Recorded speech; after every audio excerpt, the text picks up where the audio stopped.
Merci de votre fidélité. 20h sur la télévision Futur Média. Bonsoir à toutes et à tous. Bienvenue à cette principale édition. Les titres, c'est dans un instant. Reporté au 29 janvier prochain, le procès des 18 supporters sénégalais risque de ne pas se tenir à la date prévue. En cause, une grève annoncée des avocats au royaume chérifien. Le procès, je rappelle, s'est ouvert ce 22 janvier devant le tribunal de première instance de Rabat.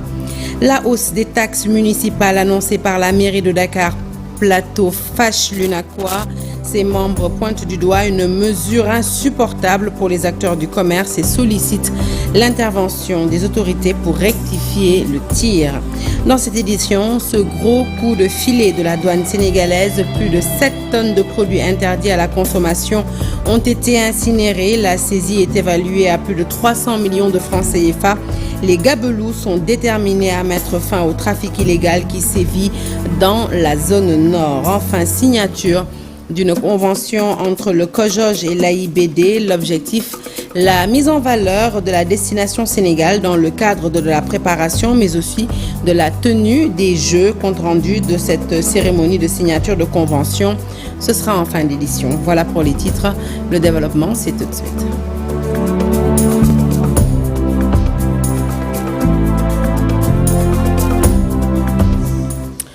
Bonsoir à toutes et à tous et re-bienvenue dans ce journal que nous démarrons avec cette affaire liée aux 18 supporters sénégalais actuellement en détention au Maroc. Leur audience sera renvoyée au 29 janvier prochain afin de permettre aux avocats de la défense et de la partie civile de préparer leur dossier. Risque de connaître des perturbations. En cause, une grève annoncée des avocats au royaume chérifien.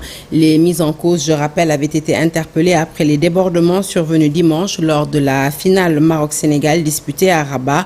Leur procès s'est ouvert hier devant le tribunal de première instance de Rabat. À Tivaouane Peulh, le quartier Diawara vit sous la menace d'une expulsion. Un promoteur privé qui affirme détenir un bail réclame 30 hectares dans cette zone déjà habitée. Une situation qui inquiète fortement les populations. Elle déplore le silence notoire des autorités face à ce qu'elle qualifie d'injustice et demande la régularisation de leurs terres. Ces habitants du quartier Diawara rejettent également toute négociation. Les détails, c'est avec Aminata Ba et Ousmane Baldé. Diawara, situé au centre de la commune de Tivaouane Peulh, est sous la menace d'une expulsion. Sa population fait face à un promoteur privé qui affirme détenir un bail et réclame 30 hectares dans cette zone déjà habitée et a démoli 4 hectares. Le délégué du quartier, François Diawara, interpelle le régime en place. À notre grande surprise, un promoteur du nom de Muntaga Khan est venu pour nous dire qu'il a un bail de 30 hectares sur cette zone-là. Et il s'est dit qu'il est prêt à construire ici une cité sur les 30 hectares. On lui a répondu que ce n'est pas possible parce que, même s'il a un bail, mais ça trouve que c'est déjà habité. Le promoteur a persisté, il a cassé une bonne partie de 4 hectares qui étaient déjà habités.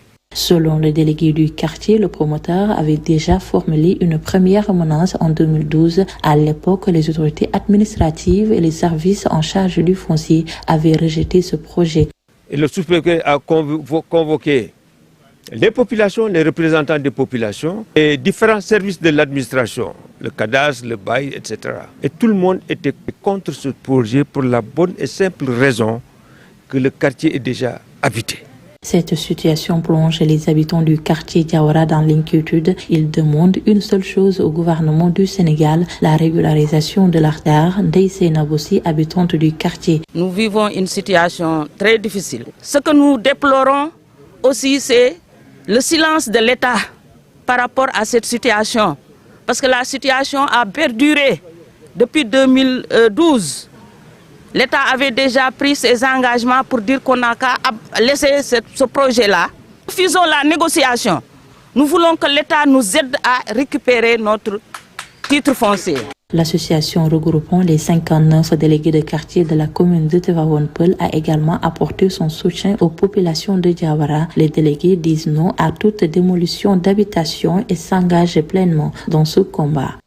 Le collectif pour la défense des intérêts des commerçants et couturiers du marché Sandaga, soutenu par l'UNACOIS et l'ACIS, monte au créneau face à une hausse des taxes municipales annoncée par la mairie Dakar Plateau, passant dans certains cas de 10 000 à 90 000 francs CFA par mois. Ces acteurs du marché dénoncent une mesure insoutenable et appellent à une intervention urgente des autorités pour éviter une crise sociale. Je vous propose d'écouter tout de suite Djatandaou, il est coordonnateur du collectif et il nous en dit plus au micro de Al-Hassan Ba et Yaya Diallo. Depuis le mois de décembre 2025, les commerçants et couturiers de marché Sandaga constatent avec une vive inquiétude une intention d'augmentation totale, chaotique et unilatérale des taxes sur les cantines décidées par la mairie de Dakar Plateau, sans aucune concertation préalable avec des acteurs directement concernés. À titre illustratif, une cantine qui paye 10 000 francs chaque mois est contrainte maintenant à payer 90 000 francs par mois. Est-ce que ça c'est normal? Du jamais vu dans ce pays, un pays de droit. Nous rappelons qu'auparavant, la taxe municipale est fixée à 10 000 francs par mois, soit 120 000 francs chaque fin de mois. Juste raisonnable, abordable, supportable et accepté par les acteurs. La nouvelle imposition envisagée est donc excessive, injustifiable et économique insoutenable. Face à la situation préoccupante, le collectif pour la défense des intérêts des commerçants de Sandaga et couturiers dénonce formellement cette mesure injuste, excessive et arbitraire de la mairie de Dakar Plateau. Le CEDIMAS informe l'opinion nationale et internationale que les commerçants et couturiers du marché Sandaga restent mobilisés, forts, unis, déterminés à défendre le droit et à refuser toute forme d'imposition abusive.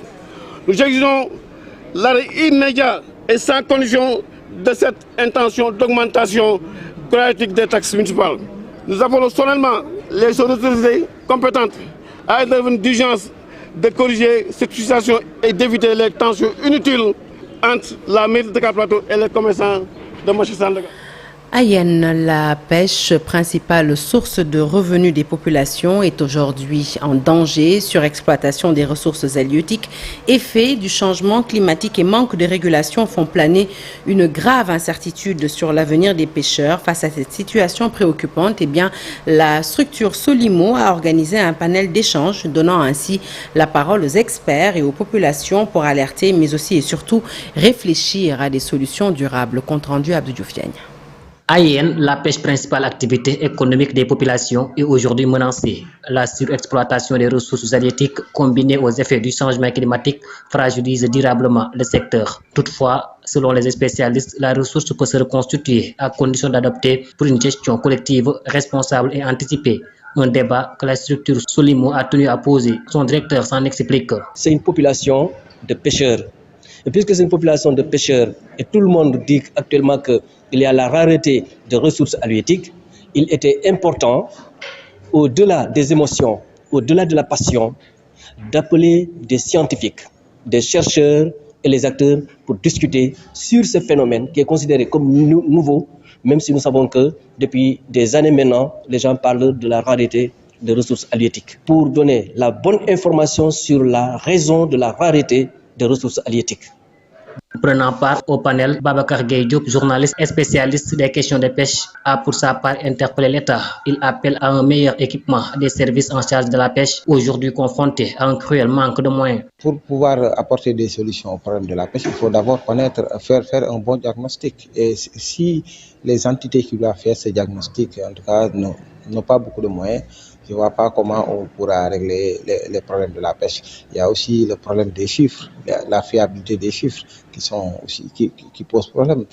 Ces chiffres datent de 2019, de 2020, de 2021. Aujourd'hui, on est en 2026. Il y a aussi le problème de l'attribution des licences de pêche. Une autre rencontre du même genre est prévue dans les jours à venir, cette fois-ci avec les responsables du port de Ndayan, afin de réfléchir aux mécanismes permettant aux populations de Yen de bénéficier pleinement des retombées de cette infrastructure. Thiès étrenne un marché poisson flambant neuf. Il sera inauguré ce samedi, ce marché, mais déjà il y a une polémique autour de sa gestion. En marge d'un comité régional de développement consacré aux préparatifs, le maire de Thiès, Babacar Diop, dénonce le fait que la mairie-ville n'ait pas été impliquée dans la gestion, un fait qu'il juge injuste, étant donné que la mairie-ville a justement été présente du début à la fin du projet. Le point, c'est avec Cheikh Anta Diop et Seyla Dir.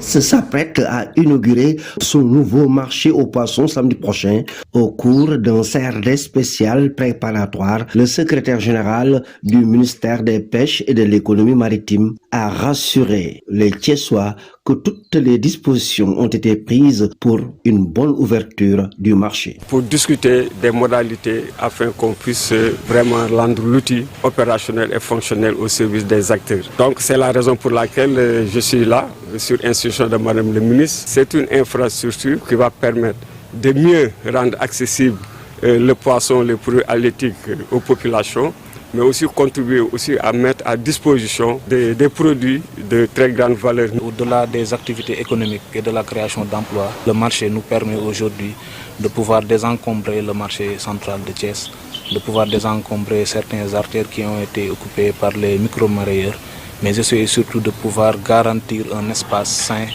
un espace digne de ce nom. Le maire de Thiès est revenu sur la polémique autour de la gestion de l'infrastructure. Depuis le début du processus, et pour moi c'est l'occasion aussi de remercier l'ancien maire Talla Sylla qui a participé activement, pleinement à la réalisation de ce projet, et on ne peut pas ne pas impliquer la mairie de la ville, ça c'est pas possible. Je pense que les bonnes décisions très responsables, concertées, seront prises dans le sens du jubal-jubanti du président de la République pour ne léser personne. Ce nouveau marché aux poissons de Thiès a été financé par l'État du Sénégal avec la Banque mondiale pour un coût de 1,5 milliard de francs CFA. La première pierre a été posée en 2022 par l'ancien ministre de la Pêche Alioune Ndoye.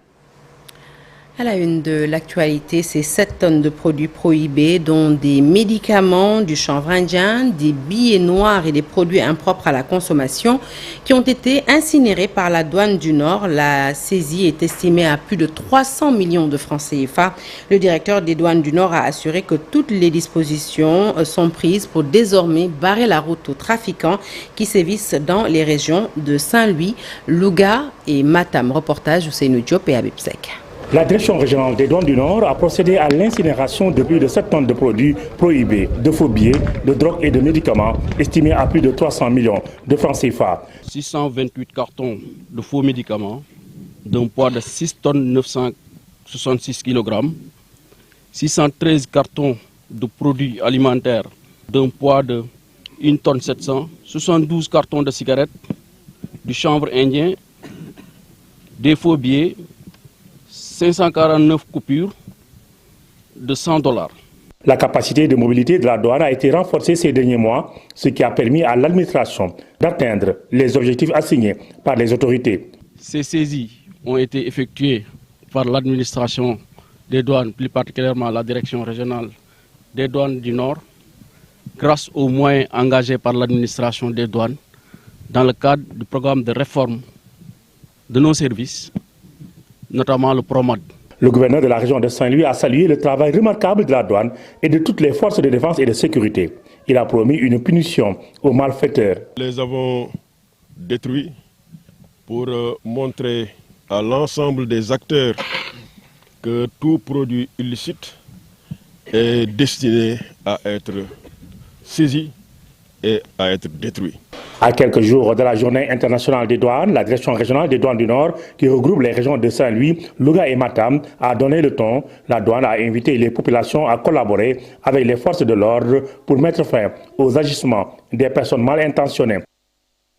Le syndicat des médecins privés du Sénégal a tenu son premier congrès sous le signe de la souveraineté alimentaire, présidé par le ministre de la Santé. Cette rencontre a mis en lumière le rôle crucial du secteur privé qui assure aujourd'hui 45% de l'offre des soins sur le plan national. Entre promesses de réforme et réhabilitation de l'accès au financement, l'État s'engage à accompagner les praticiens pour faire du privé un levier majeur de réduction des évacuations sanitaires. Nous écoutons tout de suite le docteur Abdoukan Diop, président du syndicat, ainsi que le professeur Ibrahim Assi, ministre de la Santé. Ils s'expriment tous les deux au micro de Al-Hassan Baye Diallo. Dans le système, c'est-à-dire, je disais tout à l'heure qu'on est quasi fusionnel. C'est un seul système. En réalité, c'est juste que c'est deux branches d'un même arbre. Celui-là est un peu plus gros, peut-être l'autre est un peu plus petit, mais en sachant qu'on est dans un pays sous-développé, que l'État va forcément avoir un plafond au-delà duquel il ne peut pas aller en termes de recrutement de ressources humaines. Et c'est là où le privé a un rôle à jouer. Parce que nous, dans tous les pays, c'est le privé qui emploie. Et si on a un problème d'employabilité, aujourd'hui, c'est le privé qui peut le faire. Mais pour le faire, il faudrait qu'il soit bien là, bien structuré, bien aidé, bien accompagné, avec quand même une... Parce que nous vendons du soin. Il faudrait bien qu'il y ait des acheteurs et des acheteurs réguliers, des acheteurs qui payent à temps, et il faudrait que l'État aussi soit là pour réguler tout ce marché. On a besoin d'être solide pour recruter, pour aider l'État dans l'employabilité et dans l'essor d'une économie sanitaire qui peut secondairement, seulement secondairement, après avoir réglé nos propres problèmes, aller vers un hub pour attirer les autres. Il contribue à l'offre de soins, parce que quand on dit que c'est 45% de la population quand même qui recourt au secteur privé. Deux, il crée des emplois, parce qu'il y a beaucoup de médecins, beaucoup de paramédicaux ou autres qui sont employés au niveau de ces structures privées. Mais troisièmement aussi, il contribue à l'économie. Maintenant, dans le cadre des réformes que le ministère de la Santé est en train d'engager avec le Code de la santé, la nouvelle carte sanitaire et la révision de la loi hospitalière, nous avons envisagé de voir comment accompagner encore davantage le secteur privé en facilitant l'accès à des financements, mais en essayant de promouvoir ce qu'on appelle les partenariats publics-privés qui vont permettre d'aller même jusqu'à construire, par exemple, des hôpitaux de niveau 3 avec des soins qui utilisent des technologies de pointe qui vont réduire considérablement ce qu'on appelle les évacuations sanitaires dans les... Le ministre de l'Hydraulique met en service un forage dans le village de Diaglé, ça est dans la commune de Toubacouta. L'infrastructure va desservir plus d'une dizaine de villages qui étaient privés d'eau pendant plus d'un an. La construction de ce forage entre dans le cadre du projet d'approvisionnement en eau potable en milieu rural, un projet qui touche 13 régions et financé à 60 milliards de francs CFA. Les détails, c'est avec Aminata Goudiaby et Abdoukarim Bey. Plusieurs mois, les habitants de Diaglé et d'une dizaine d'autres villages de la commune de Toubacouta souffrent d'une pénurie d'eau. La mise en service de ce forage va à coup sûr les soulager. fukki weer ak ñett Diaglé mu ngi jooy ndox napp bi dafa jeex pexe bu ne wax nañu ko bind nañu kon monsieur le ministre dañuy wax un grand merci. monsieur le ministre commune bii nga ñëw tey mooy potentialité yi nga xam tey moo nekk ci région de Fatick. Tourisme, agriculture, pêche, élevage, lépp se regroupe dans l'arrondissement de Toubacouta. nga ñëw ci commune boo xamante ni 52 villages la ñu amoon ndox à 100%, mais depuis boobu léegi problème yi Diaglé nekkoon coono bu mag ci ñun. La réalisation de ce forage de Diaglé est prise en compte dans le projet d'approvisionnement en eau potable en milieu rural. Le ministre de l'Hydraulique a inauguré l'ouvrage en compagnie de l'ambassadeur de la République populaire de Chine au Sénégal. Kon li yaakaar bu dekkiwaat la gouvernement de son excellence Bassirou Diomaye Diakhar Faye jox nañ ma ay instructions ay ndigal yu wér pour que fépp fu sénégalaise nekk ak sénégalais góor ak jigéen nga mën a jot ci ndox mu doy ndox mu sell. Pour que même Inch'Allah bala yag ñu fexé ba mu nekk ci gëna yëwën. Le projet d'approvisionnement en eau en milieu rural couvre au total 13 régions. Il est financé par la République populaire de Chine à 60 milliards de francs CFA. C'est un projet d'environ 60 milliards de francs CFA acquis sur financement de la République populaire et amie de la Chine. Ce projet dont nous relançons, on va dire, la mise en œuvre va toucher 13 régions du Sénégal. Il n'y a que Dakar qui n'en bénéficiera pas. 2 millions de nos compatriotes vont accéder directement à de l'eau. Monsieur le Président de la République et son Premier ministre, ils m'ont encore appelé pour me demander quelles sont les urgences dans le pays en termes de renouvellement, en termes d'équipement de forage en panne ou d'extension de réseau qui pouvaient être associés à ce projet de la phase 2 pour qu'en 2026, nous touchions l'ensemble du territoire national. Les problèmes d'accès à l'eau potable sont récurrents dans le département de Foundiougne. Les autorités locales l'ont rappelé au ministre de l'Hydraulique. Les branchements sociaux doivent donc être multipliés dans les ménages ruraux, selon le secrétaire élu du conseil départemental de Foundiougne, Issaba. Allez, un mot de culture avant de passer au sport. Le système éducatif sénégalais actuel n'est pas en phase avec les besoins de sa jeunesse. C'est la conviction de l'artiste peintre El Hadj Ndongo Gning à travers une exposition d'art faite dans sa ville natale. Eh bien, il propose tout simplement une renaissance dans l'éducation. Babacar Diouf et Ndongo Ndiaye ont visité cette expo pour nous. Regardons.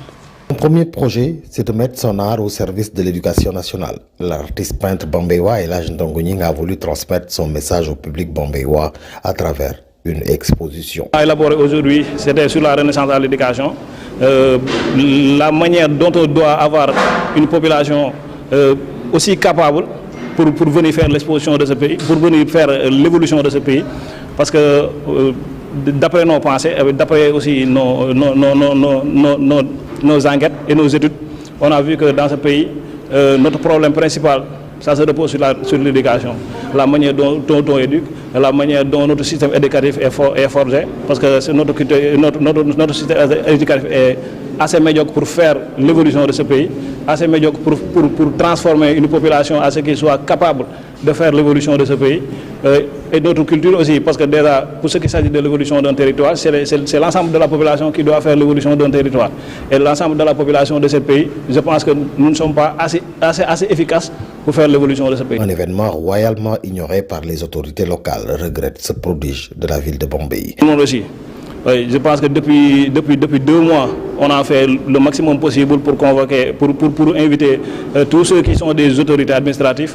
On les a invités, ils ne sont pas présents, mais malgré même lorsqu'ils ne sont pas présents, ce n'est pas leur présence qui dérange, mais je vois que pour ce qui s'agit de la considération, ils ne nous considèrent pas. Peut-être c'est pour la première fois. El Hadj Ndongo Gning n'en perd pas pour autant espoir. Cette passion qu'il a pour les arts peut lui permettre de changer bien des choses. La page des sports avec le comité d'organisation des Jeux olympiques de la jeunesse et l'aéroport international Blaise Diagne qui ont procédé à la signature d'une convention pour une parfaite organisation des prochaines compétitions. L'objectif est bien naturellement vendre la destination Sénégal lors de cet événement sportif, mais aussi confirmer que le Sénégal est un pays de teranga et de paix. Ndeye Dieng a assisté à la cérémonie de signature de cette convention compte rendu. L'ensemble des plateformes aéroportuaires de faire des Jeux olympiques de la jeunesse Dakar 2026 une véritable réussite. Ces propos ont été matérialisés par la signature d'une convention entre l'AIBD et le comité d'organisation des JOJ. Pour faire de ces Jeux un moment de réussite, de teranga, d'hospitalité, comme vous le savez, l'aéroport est l'antichambre du Sénégal. Et de ce point de vue-là, il est important que nous soyons disponibles pour accueillir nos hôtes à l'arrivée comme au retour. Et c'est cela qu'il s'agit aujourd'hui. Tout le personnel est à pied d'œuvre, ajoute Askin Demir, directeur général de l'AS, soulignant la mobilisation totale des équipes pour relever le défi. On a vu l'engagement de toutes les plateformes aéroportuaires, de handling jusqu'à la sécurité. Et l'AS aura le rôle de pilotage de ces équipes. On serait avec aux juges de A à Z. Ibrahim Ouad, coordinateur général du comité d'organisation des JOJ Dakar 2026, se dit pour sa part déjà rassuré par l'ensemble des dispositifs mis en place, notamment sur le plan sécuritaire par les dirigeants de l'aéroport, véritable porte d'entrée des invités. Même les forces de sécurité, les forces de défense, la douane, les compagnies aériennes, tout le monde a été là, tout le monde a été mobilisé. Aujourd'hui donc, nous prenons l'engagement ensemble de cheminer pour qu'à l'approche des Jeux olympiques de la jeunesse, tout soit au point, comme l'a demandé le chef de l'État. Mais le travail a déjà démarré, je dois le dire. Le travail a déjà démarré, nous le renforçons aujourd'hui et nous sommes convaincus qu'ensemble, nous sommes mobilisés, engagés pour être au rendez-vous, pour que le monde découvre le Sénégal à travers cette porte d'entrée de manière extraordinaire. Les Jeux olympiques de la jeunesse se tiendront à Dakar du 31 octobre au 13 novembre 2026. Les autorités sénégalaises se lancent un défi majeur, offrir au monde le plus beau et le plus réussi des événements sportifs jamais organisés en Afrique. Alors, pour gagner ou faire partie du Final Four de la Basketball African League, la ville de Dakar veut plus de moyens pour recruter des joueurs de haut niveau. Des garçons et des filles, des équipes garçons et filles plutôt, ont été reçus par le maire de Dakar, Abass Fall. Objectif, leur assurer l'accompagnement de la mairie, mais aussi féliciter les filles qui ont terminé 4e en Égypte lors de la Ligue des champions de basket. Le président de l'ASC Ville de Dakar compte sur le conseil municipal pour représenter dignement la capitale, Yatma Diaw, que nous écoutons au micro de Pape Faragning et Amadouba. C'est le maire qui nous a fait l'honneur de nous recevoir. D'abord recevoir l'équipe féminine qui a participé à la Coupe d'Afrique des clubs champions au Caire et qui s'est placée 4e, pour les féliciter, les encourager, mais aussi recevoir l'équipe masculine pour les encourager aussi, mais aussi préparer notre participation à la Basketball African League. Comme vous le savez, c'est une compétition prestigieuse au niveau africain et qu'il faudra avoir les moyens nécessaires pour pouvoir présenter dignement le Sénégal. Donc, raison pour laquelle on lui a exposé nos doléances et il a été très réceptif et je pense qu'il est très d'accord pour quand même appuyer l'équipe de l'AS Ville de Dakar. Que je le rappelle, c'est l'équipe des agents municipaux de la Ville de Dakar. Donc, appuyer l'AS Ville de Dakar, c'est appuyer tous les agents municipaux de Dakar. Donc, nous demandons au conseil municipal et au maire quand même d'être à notre côté pour quand même nous permettre d'atteindre l'objectif principal qui est pour l'équipe, qui est de se qualifier pour les phases play-off au niveau pour Kigali. Donc, le maire nous a dit que, Inch'Allah Rabbi, qu'il va appuyer l'équipe et nous sortons très soulagés de cette. Et après le basket, notre sport national, la lutte, avec cette toute première sortie du nouveau président de la Fédération sénégalaise de lutte, il s'est voulu rassurant, Birassène, à l'endroit des amateurs. La fédération va tout faire pour réussir sa mission. Elle a d'ailleurs déniché une petite trouvaille. Il s'agit du programme Mbrelen. Ce programme s'adresse aux espoirs et permettra d'éviter justement les années blanches. Birassène qui nous en dit plus. Il est vaste. Le chantier également, les attentes sont là et nous les avons maîtrisées déjà. Alors, il va falloir développer la lutte dans tous ses styles. Il va falloir également professionnaliser la lutte, l'organiser davantage. Il faut naturellement faire de sorte que la lutte sénégalaise également parvienne à rehausser le flambeau au niveau national comme international. Il va falloir démocratiser notre lutte.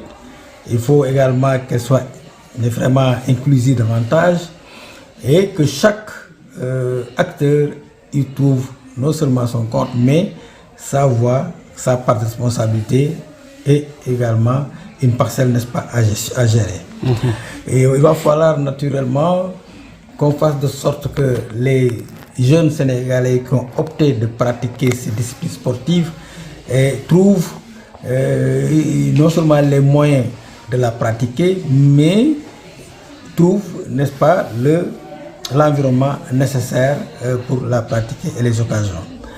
Il faudra que l'équipe entrante, qui est la Fédération de la lutte, fasse de sorte que les enfants que nous allons retenir soient dès à présent bien préparés, mieux préparés, pour pouvoir en découdre avec les nations étrangères qui viendront ici pour se chercher les titres. Fin de ce journal, merci de l'avoir suivi. L'actualité se poursuit sur toutes nos plateformes digitales. Tout de suite, restez avec nous pour la deuxième partie de Soir d'Info.